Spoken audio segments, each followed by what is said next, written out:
Hey there, and welcome to my 5th devlog on developing an indie game. In this video I'm going to go through mechanics for 2 of the 4 loadout tools for the Sandbox player. These two are the watering can and the axe.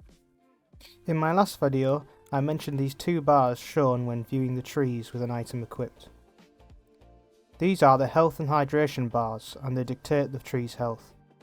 I can bring out the watering can, and on left click I can make it start pouring water. You can do this for a short while before a timer makes you stop using it for a short period. You can stop pouring the watering can early using right click, although I have made sure that the time spent watering before you manually stopped has been saved to prevent a loophole in never actually reaching the delay point.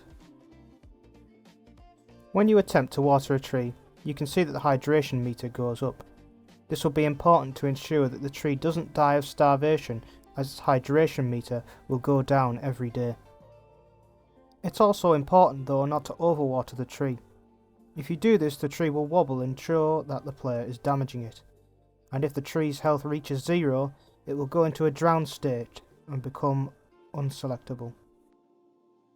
At least it should do, but at the moment all it does is become unselected from the player. This is because at the moment I can't seem to work out how to modify the properties inside the tree materials shader, with the aim of changing the overlay colour to a more dark and dead looking tone. Since the tree creator is an editor only tool, it may be that even the shaders themselves cannot be modified at runtime. In that case, I'll need to find out another way of getting across to the player that the tree is starved to death or drowned. The second loadout item I've been working on is the axe. This will be the player's primary way to rid themselves of trees they no longer want in the glade. There may be cause for using this tool for other items as well, such as traps and other props, but for now it will only work on trees.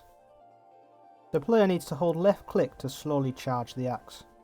This is for effect, but also to make sure that the player doesn't destroy anything by accident. The axe shaking is cue that the player has held on long enough and can now successfully perform a swing. A successful swing will do 2 things depending on the growth state of the tree. If the tree is below 2 growth stages, it will just disappear with a flash effect.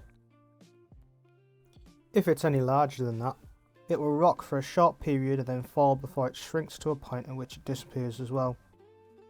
Each stage big enough to fall will have a stump game object that is instantiated during the fall stage.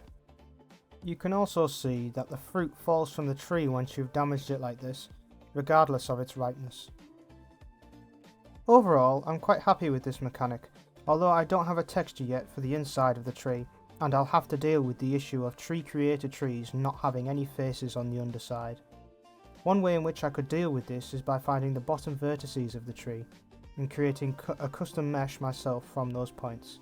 I can attach this as a child object of the tree creator, so that it follows its scale and rotation. I'm working on the plant food tool currently, but I have each of these bugs mentioned here noted down and will hopefully be getting around to fixing them as well. But for now, thanks for watching.